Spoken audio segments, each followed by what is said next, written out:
अस्सलामुअलैकुम, समा के साथ मैं हूं सबाशी और मैं हूं रमज़ीम। खबरनामे का आगाज करेंगे। सबसे पहले आपको बताएंगे खैबर पख्तूनख्वा के बल्दियाती इलेक्शन में हार ने तहरीक इंसाफ को हिला कर रख दिया।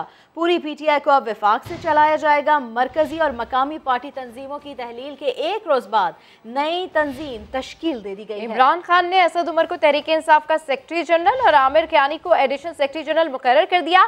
डिप्टी स्पीकर कौमी असम्बली कासिम सूरी को बलूचिस्तान का सदर मुकर्रर किया गया है।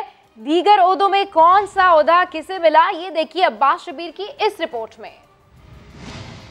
खैबर पख्तूनख्वा बल्दियाती इंतखाबात में शिकस्त के बाद हुक्मरान जमात में भौचाल आ गया। एक दिन पहले तमाम पार्टी तंजीमें तहलील की गयी। आज नई तश्कील करके पार्टी सरकारी ओहदेदारों के हवाले कर दी गई। किसको क्या जिम्मेदारी मिली, वजीर इत्तलात फवाद चौधरी ने ट्विटर पैगाम में सब बता दिया।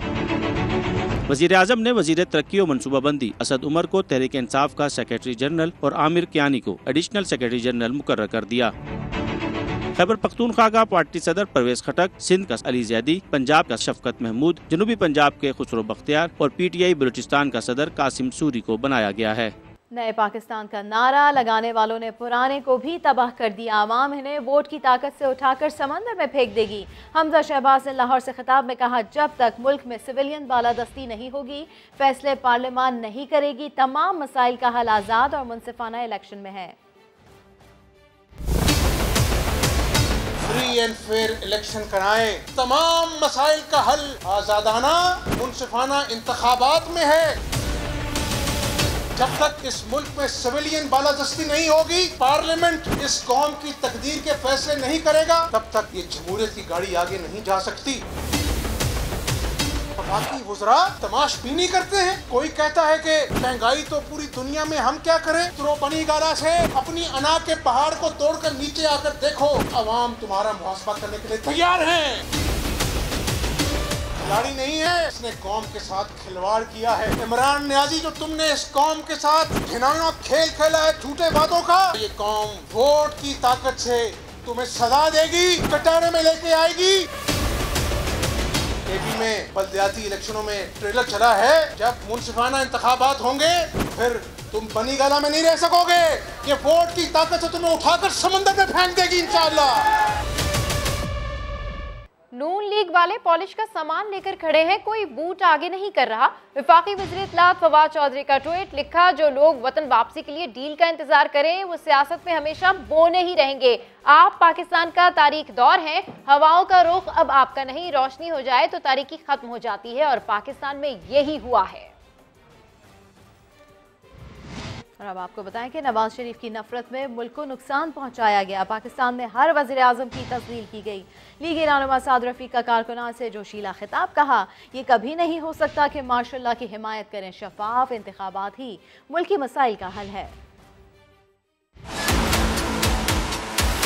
ये नहीं हो सकता कि मार्शल लॉ को कंडेम न करें, खौफ के मारे चुप के बैठे रहें और अपने पाकिस्तान को लुटता देखते रहें। इस मुल्क में हर वजीर आजम की तस्लील की गई है, हर वजीर आजम पर इल्ज़ाम लगाया गया है। पाकिस्तान आज माजी से बहुत बेहतर है, ताकतवर है, लेकिन अंदरूनी दरारें बहुत हैं। जत्थों की सरपरस्ती की गई है कायद आज़म के पाकिस्तान में। तो सियासी जमातों को हम क्या पैगाम दे रहे हैं कि जत्थे बनाएं। हमें तो इनकी बेवकूफ़ियों का और नाकामियों और नाअहलियों का डिविडेंड मिलना है। हम अपनी जानों पर खेल के इसी मॉडल टाउन से निकले थे अदलिया की आज़ादी के लिए, और कौन निकला था? अगर PMLN बाहर ना निकलती तो वो तहरीक कैसे कामयाब होती? तो इस दिन के लिए तहरीक चलाई थी हमने कि नजरिया ज़रूरत जो है वो दफन ही ना हो। पनामा का केस आए, बाकी सारे वहीं रह जाएं और नवाज शरीफ को सजा सुना दी जाए।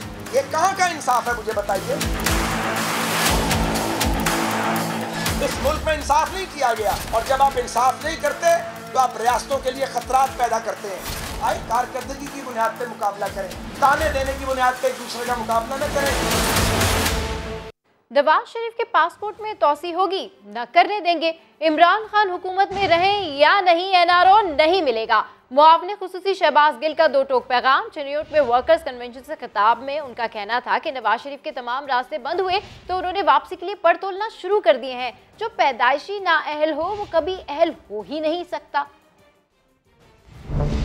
नवाज शरीफ यहाँ से फरार इख्तियार किया, उधर जाके घोड़े की तरह भागना शुरू किया, पिज़्ज़े खाए, तस्वीरें बनाई, झूठ बोलने शुरू किए, तकरीरें शुरू की, अदालतों को गालियां, हमारे इदारों को गालियां। जब इमरान खान ने ये देखा कि वहां जाकर ये शख्स बीमार नहीं है, तो बजाय इसके कि ये मुल्क से बाहर रहे, हमने इनका पासपोर्ट एक्सटेंड नहीं किया और ना करेंगे। मकसद क्या है कि जैसे ही इनका वीजा वहां से रिजेक्ट हो, ये साहब वहां से सीट पर बिठाए जाएं, बेदखल किए जाएं और सीधा पाकिस्तान उतरे, क्योंकि हम चाहते हैं कि ये आकर यहां पर अपनी जेल की टर्म पूरी करे। इमरान खान कुर्सी पे रहे, इमरान खान कुर्सी पे अगला घंटा ना रहे। मैं आपके सामने अल्लाह को हाजिर नाजिर जानकर ये बताता हूं, जिस इमरान खान के साथ सुबह से शाम तक मैं होता हूं, वो गर्दन कटवा देगा, इन चोरों को एनआरओ नहीं देगा। नवाज शरीफ की वापसी की खबरें सुनकर हुकूमत की नींदें उड़ चुकी। आने वाले दिनों में इत्तेहादी भी हुकूमत को छोड़कर जा रहे हैं। लीगी रहनुमा एहसन इकबाल का दावा, कहा जो नाकाम हुकूमत का बोझ उठाएगा वो अवाम के गैज़ो गज़ब का सामना करेगा। अब तो हुकूमत के हलीफ भी आप देखेंगे आने वाले दिनों में खुद को हुकूमत से अलहदा करते हुए नजर आएंगे। वज़ीर आज़म तो खुद बहुत परेशान थे कि नवाज शरीफ साहब वापस क्यों नहीं आ रहे, तो अब अगर उनके वापस आने की खबरें आ रही हैं तो हुकूमत की नींद उड़ गई है। एक दिन ज़ाये किए बगैर वापस आएंगे। जो ही उनके मुआलजीन उनको ग्रीन सिग्नल देते हैं, वो पहली फ़्लाइट से पाकिस्तान आएंगे। 350 अरब रुपए के नए टैक्स लग गए तो पाकिस्तान के अवाम तो 22 करोड़ अवाम जिंदा दरगोर हो जाएंगे। खबरों में आगे दिखाएंगे अगवा का ड्रॉप सीन। PTI ने डॉक्टर आमिर लियाकत हुसैन का बानी मुत्तहदा से मुतालिक बयान। MKM पाकिस्तान की राब्ता कमेटी का रद्द-ए-अमल भी सामने आ गया। मोहम्मद हुसैन ने मुतनाज़ बयान से लाताल्लुकी का ऐलान करते हुए आमिर लियाकत से मुआफ़ी मांगने का मुतालबा कर दिया।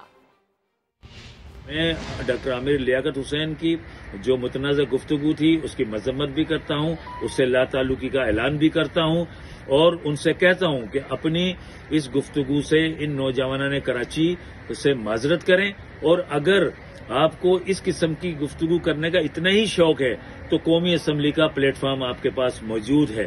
आप ये तमाम गुफ्तगू वहां पर भी कर सकते हैं और उसके साथ साथ प्रेस कॉन्फ्रेंस करके भी अपने जज्बात, अपने ख्यालात का इजहार कर सकते हैं।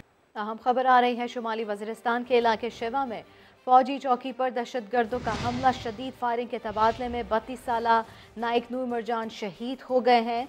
फौज की फौरी जवाबी कार्रवाई, दहशतगर्दों के ठिकाने को निशाना बनाया गया है। शहीद नाइक नूर मरजान का ताल्लुक कुर्रम से था। ISPR की जानिब से कहा गया है इलाके में दहशतगर्दों के खात्मे के लिए क्लियरेंस ऑपरेशन जारी है।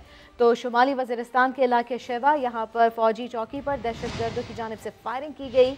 ISPR के मुताबिक शदीद फायरिंग के तबादले में 32 साला नाइक नूर मरजान शहीद हो गए हैं।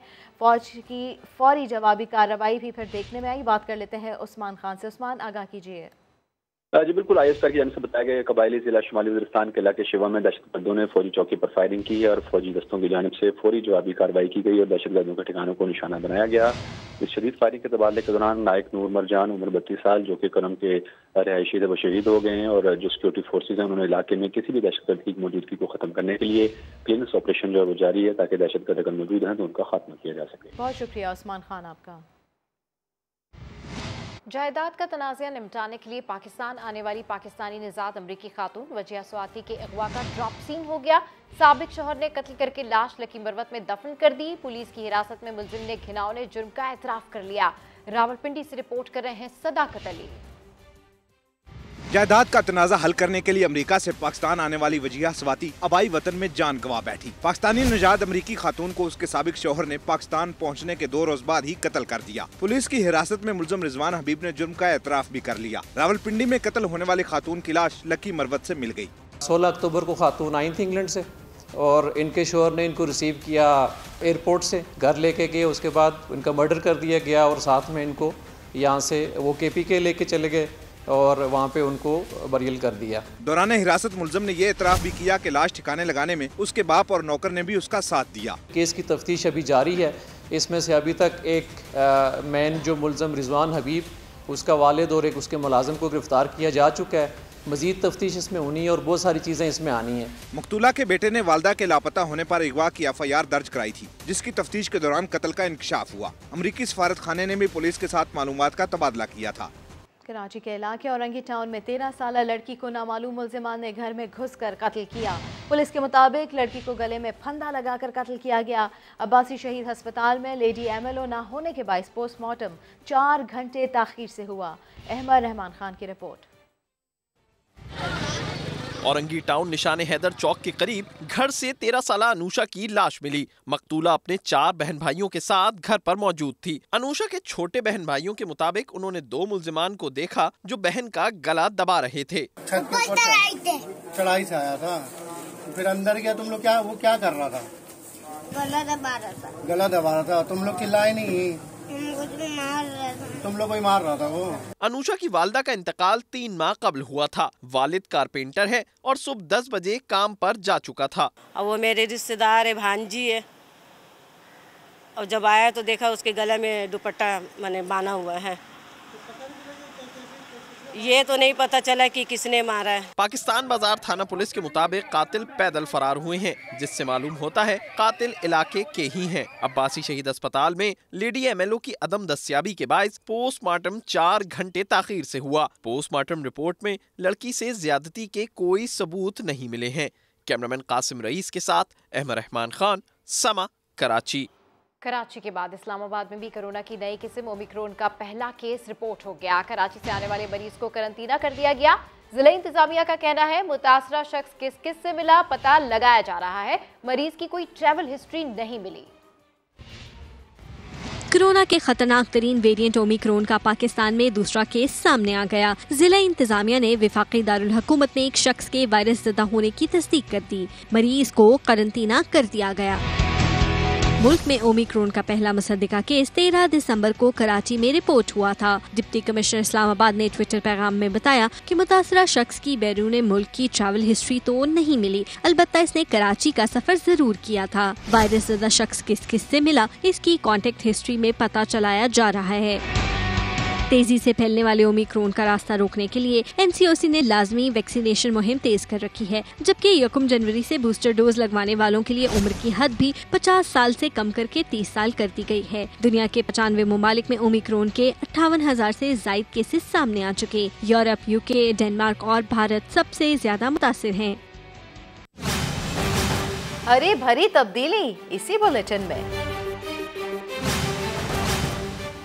बाबाए कौम मोहम्मद अली जिन्ना का यौम विलादत वज़ीर आज़म इमरान खान ने ज़बरदस्त खिराज अक़ीदत पेश किया। कहा कायदे आज़म की जद्दोजहद के बगैर हमारा आज़ाद मुल्क मुक़द्दर नहीं बन सकता था।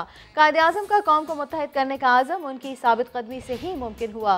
वज़ीर आज़म इमरान खान ने कहा कि ईमानदारी, मेहनत, इस्तिक़ामत और लगन ने मोहम्मद अली जिन्ना को कायदे आज़म बनाया। हम और हमारे बच्चों के लिए फ़ख्र की बात है कि आज़ाद पाकिस्तान में पैदा हुए। कायद के विजन के मुताबिक करप्शन से पाक मुआशरे के निज़ाम के लिए कोशा है। तरक्की पसंद और रवादार पाकिस्तान का विजन पूरा करने के लिए कायदे आज़म के औसाफ अपनाना होंगे। कायदे आज़म के तारीखी फरमोदात आज भी सबके लिए मशले रहा है। यौम विलादत पर मज़ार कायद पर मुहाफ़िज़ों की तब्दीली की पुरवकार तकरीब हुई। वज़ीर दाखिला शेख रशीद, गवर्नर सिंध और वज़ीर आला ने मज़ार कायद पर हाज़िरी दी। बाबाए कौम को खिराज अक़ीदत पेश किया।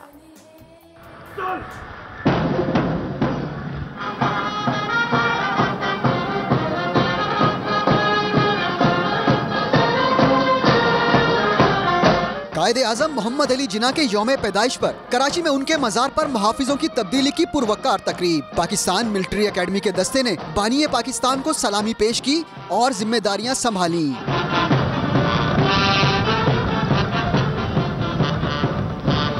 तकरीब के मेहमान खुसूसी PMA के commandant major general Umar Ahmad Bukhari थे।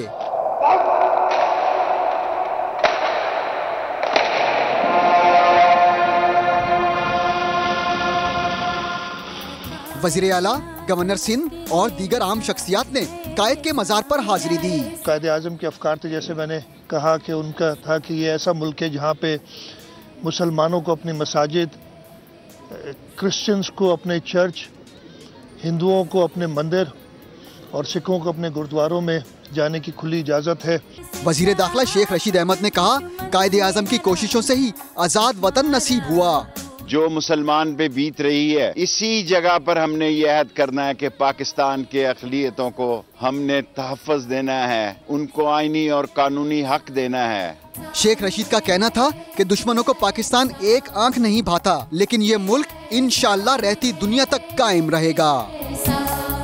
बाबा कौम कायदे आज़म मोहम्मद अली जिन्ना के यौम पैदाइश पर पार्लियामेंट हाउस को सजा दिया गया। डी चौक पर कायदे आज़म की सालगिरह की खुशी में शानदार आतिशबाजी की गई।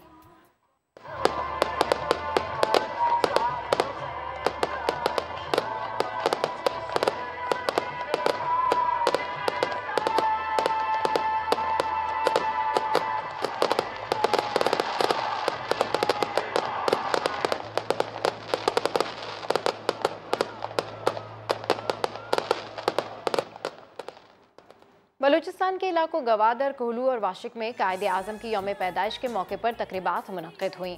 मरीन ड्राइव पर यादगार कायदे आज़म नस्ब कर दिया गया। कोहलू में लेवीज़ लाइन में तकरीब का इनेकाद किया गया। सालगिरह का केक काटा गया। तकरीब में ज़िले अफसरान की बड़ी तादाद शरीक हुई। वाशिक में हुई तकरीब के मेहमान खुसूसी कमांडर कर्नल उवैस मुनीर और डिप्टी कमिश्नर मोहम्मद यूनुस संजरानी थे। तकरीब में मुख्तलिफ स्कूल के असातिज़ा, तलबा तालबात ने भी शिरकत की। मुकर्रीन ने कायदे आज़म की ज़िंदगी पर रोशनी डाली। आगे बढ़ते हुए आपको बताएं कि कराची में ग्रीन लाइन बसें ट्रैक पर आ गई। पहले रोज़ आजमाइशी तौर पर सुरजानी से नुमाइश तक बसें चली तो शहरियों की बड़ी तादाद सफ़र करने पहुंची। गवर्नर सिंध इमरान इस्माइल ने भी ग्रीन लाइन बस का सफ़र किया। रेहान अहमद की रिपोर्ट।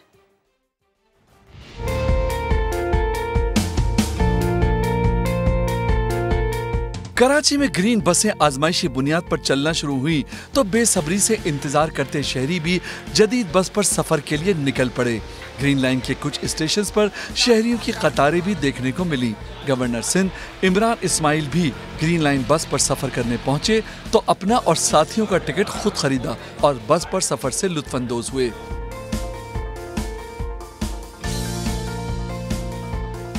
बस में मौजूद मुसाफिर गवर्नर सिंध के हमरा सेल्फियां भी बनवाते रहे।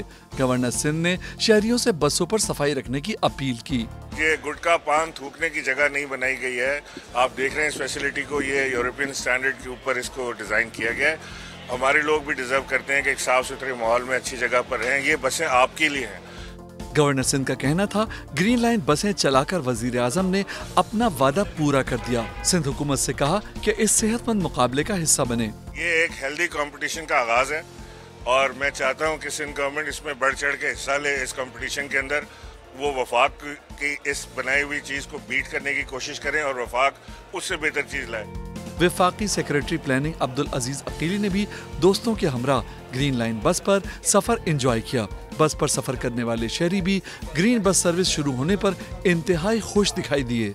बहुत अच्छा लग रहा है और ये हमेशा अल्लाह ताला चाहे ये चलता रहे। हम लोग बहुत सहूलत है, आराम है। बच्चों को लेके जा रहे हैं घुमाने के लिए। बच्चों को घुमाने जा रही हैं जी। पहले से प्लान था कि बस सर्विस शुरू होगी और आप निकल जाएंगी? जी हाँ, बहुत मजा आ रहा है, बहुत अच्छा है। इससे पहले नहीं देखा ऐसा कभी, क्योंकि ग्रीन लाइन ही नहीं थी।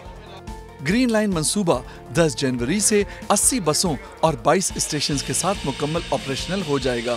सुबह 6 बजे से रात 10 बजे तक शहरी सुरजानी से नुमाइश का सफर कर सकेंगे। कैमरामैन मरगूब हुसैन के साथ रेहान अहमद, समा, कराची। समा के नुमाइंदे सलमान अहमद ने नुमाइश चरंगी से सुरजानी टाउन तक का बस पर सफर किया और लोगों के तासुरात जाने। खत्म हुआ कराची वालों का इंतजार। ग्रीन लाइन बसें आजमाइशी बुनियादों पर चलना शुरू हो गईं। मैं भी ग्रीन बस का सफर करूंगा, तो आइए पहले टिकट लेते हैं। सुरजानी अब्दुल्ला चौक, 2 टिकट।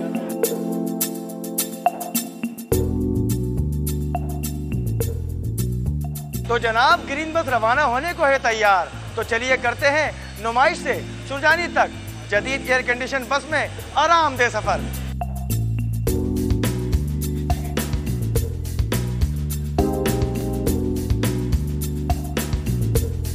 कई सालों से हम बस देख ही रहे थे ट्रैक जो है, तो आज अल्लाह का शुक्र है कि ये चल पड़ी है और बड़ी खुशी हुई है। और मैं भी इसमें आज यानी कि शौकिया इस शौक़ को पूरा करने के लिए ट्रैवल कर रहा हूँ। मैं हैदरी से बैठा हूँ और वहाँ से मैं नुमाइश गया हूँ। अभी नुमाइश से मैं सुरजानी जा रहा हूँ, तो बड़ा अच्छा लग रहा है। और आज मैंने देखा कि जितने भी लोग हैं वो सारे इंजॉय कर रहे हैं। इतना ज़बरदस्त कि मुझे लग रहा है कि जैसे मैं किसी यूरोप या मिडल ईस्ट की UAE की किसी शहर में मैं ट्रैवल कर रहा हूँ। और ये बहुत बड़ा तोहफ़ा है कराची की आवाम के लिए, and they were well deserve for this. बहुत अच्छा रहा, बच्चों ने बहुत इंजॉय कराएगा, फर्स्ट टाइम है। तो मेरा ख्याल है, मुझे जहाँ तक लगा कि एरोप्लेन के हिसाब से ही लगा। माशाल्लाह सब बहुत बेहतरीन रहा। चार्जिंग के यूनिट्स भी लगाए हुए हैं ताकि फ़ोन वगैरह चार्ज कर सकें, USB वगैरह, और इंटरनेट वाईफाई का भी बहुत अच्छा इंतज़ाम है। बाहर जैसा लग रहा था, बाहर जैसे बसें होती हैं, लेकिन अगर ये ऐसी ही रहेगी तो बहुत अच्छी बात है, वरना लोग पान की पी के फेंक देते हैं, गंदगी कर देते हैं।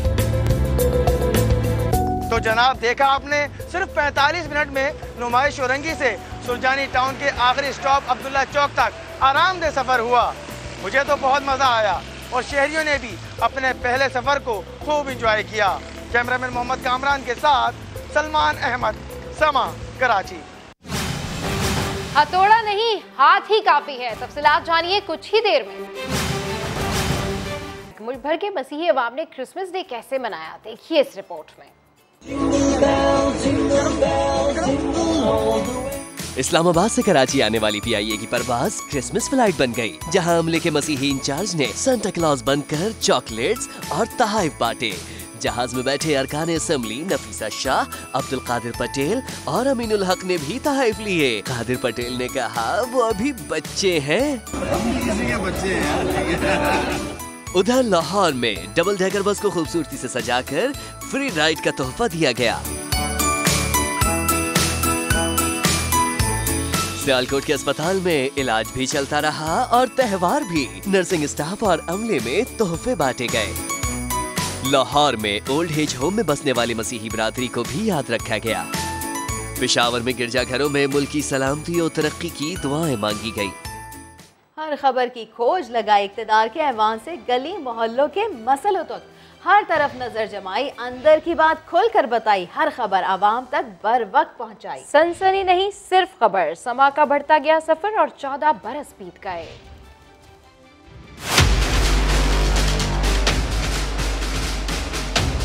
इक़्तिदार के ऐवान या सियासत का तूफान, सियासी पिंडाल या गली मोहल्ला मैदान, समा हर एक के दिल में बसा।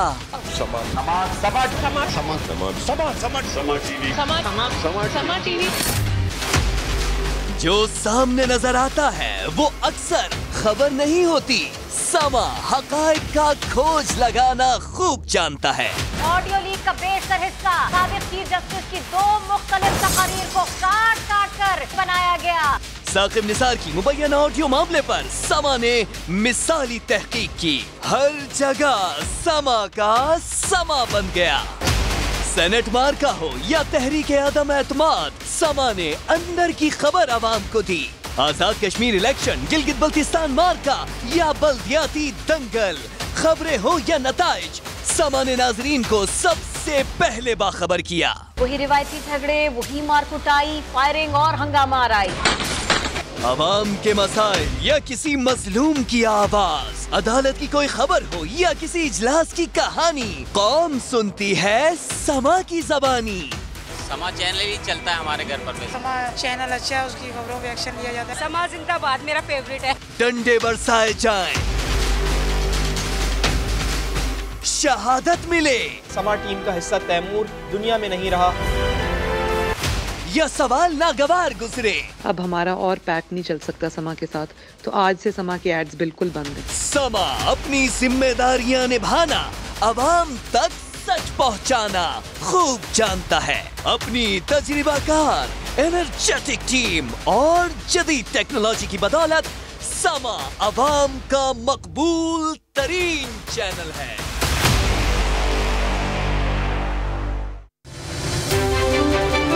14 साल का ये सफ़र लातादाद कामयाबियों की एक तवील कहानी है। अल्लाह ताला आप लोगों को इसी तरह से तरक्की जो है वो करता नसीब फरमाए। मेरी तरफ से समा टीवी को 14 साल पूरे करने पे बहुत बहुत मुबारकबाद। तो हैप्पी बर्थडे समा। पूरी मैनेजमेंट, उनके रिपोर्टर और पूरी टीम को 14 एनिवर्सरी पे मुबारकबाद पेश करता हूँ। मेरी तरफ से समा को उनकी 14th बर्थडे पे बहुत बहुत मुबारक। आपके लिए बहुत सारी नेक तमन्नाएं, अल्लाह आपको कामयाब करे।